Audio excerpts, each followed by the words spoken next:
Hey everyone, welcome to my backyard here, having a campfire. It's midsummer and got done earlier today doing some work in the woods and hanging some trail cameras and a tree stand. One thing I want to talk about tonight is the validation, or people trying to validate why they should shoot a particular buck.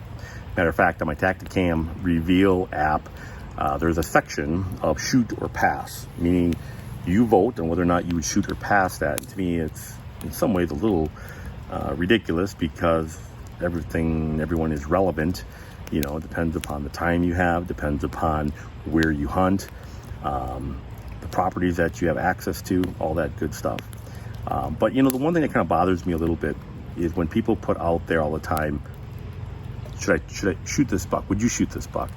And in most cases, to me, I think it's people just trying to show off what they have access to. They want to show off their trail camera pictures and everybody go ooh and ah and so on and so forth.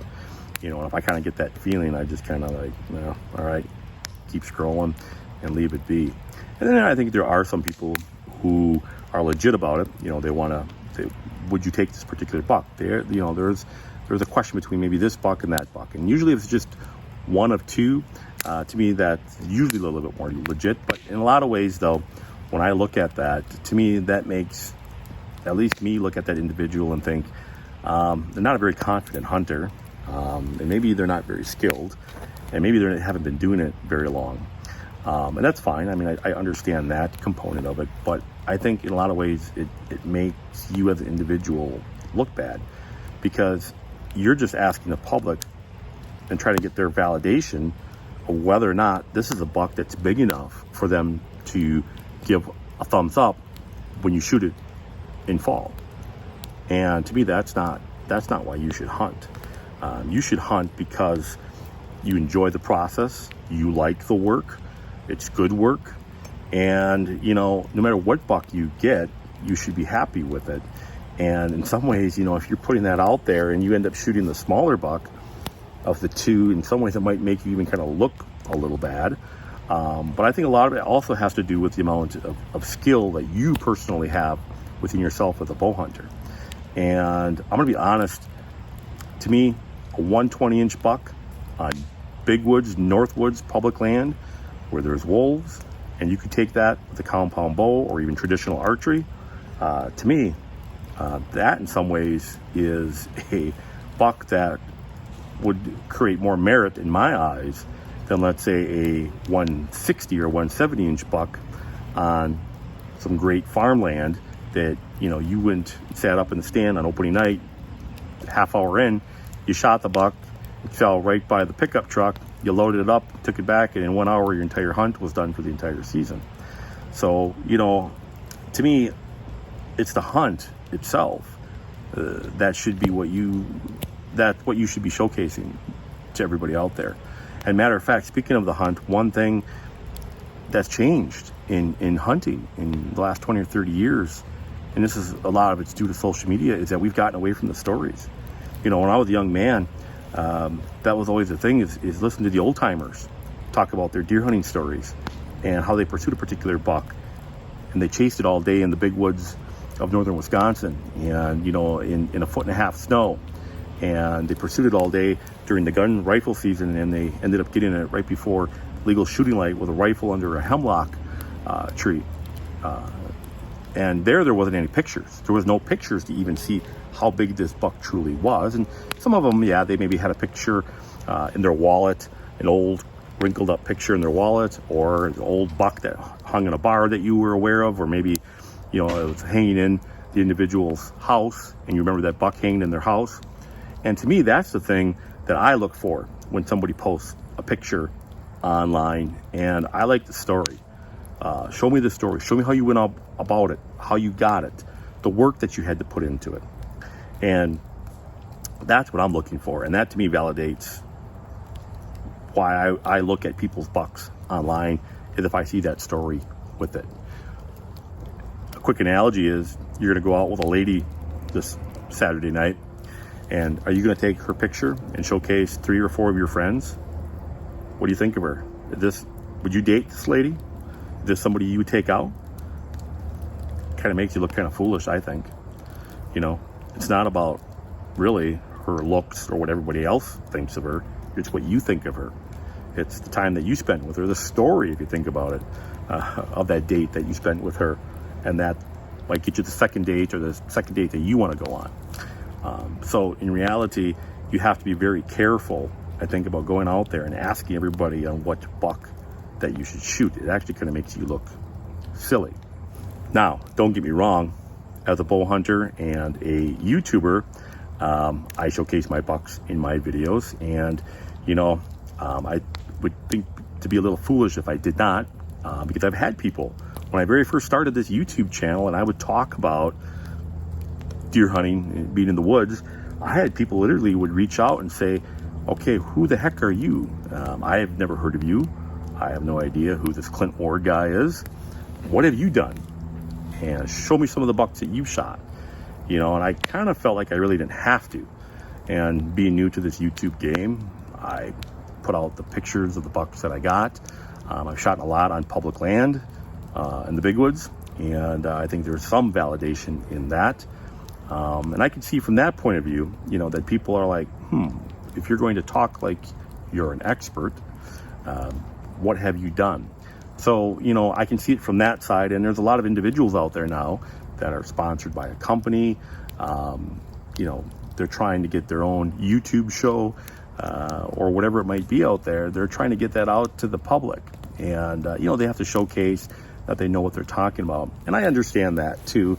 And then this game of social media, myself being a YouTuber, it's not easy. You know, I like to be humble. I try to be humble.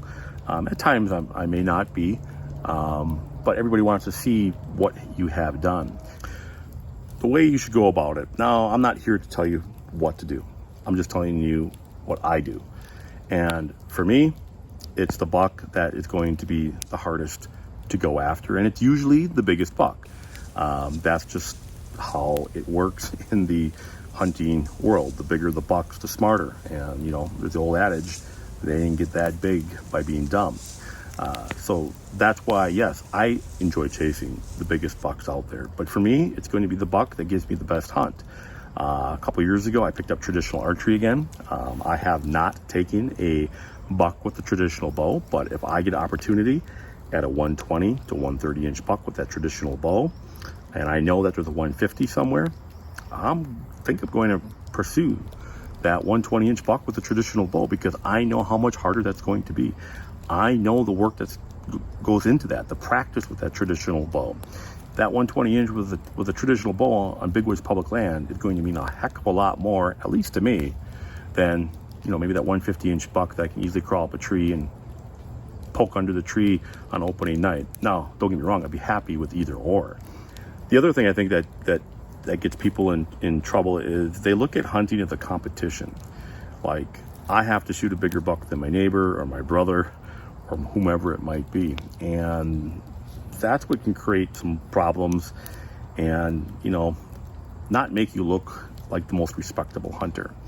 You know, I'm starting to see some of these deer contests, you know, and these buck pools have been around for years, and I've never got into them because I don't believe hunting should ever be a competition.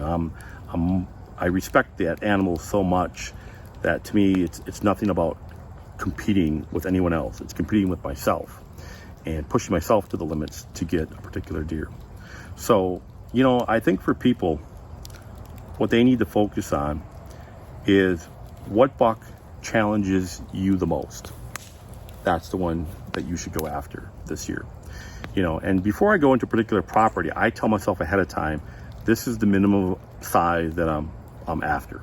So if I'm going with traditional archery on big woods public land, the minimal size might be 110 inch buck, 110 inch buck. But if I'm going on a great piece of knock on door permission land where I am the only individual bow hunting it, you know, that might get up to 140 inch, 150 inch.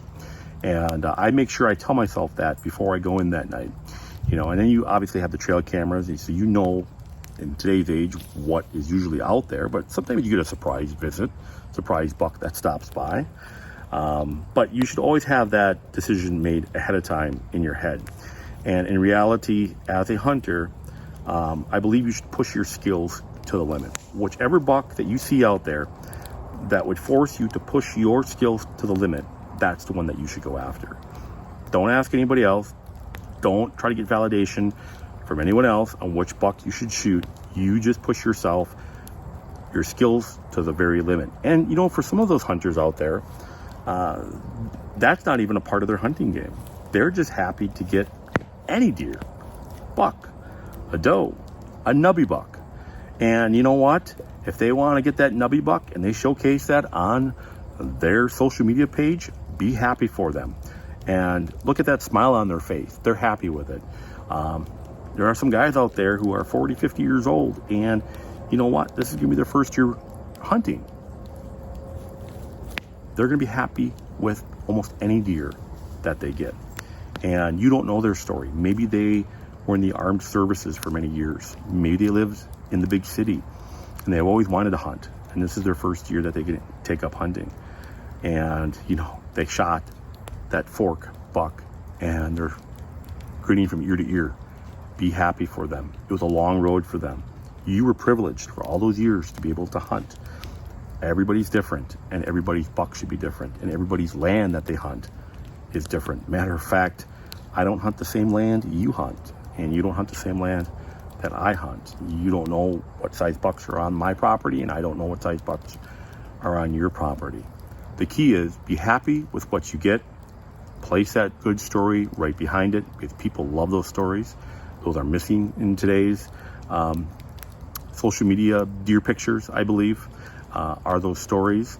So the key is be happy with what you shoot, be happy for everyone else for what they shoot.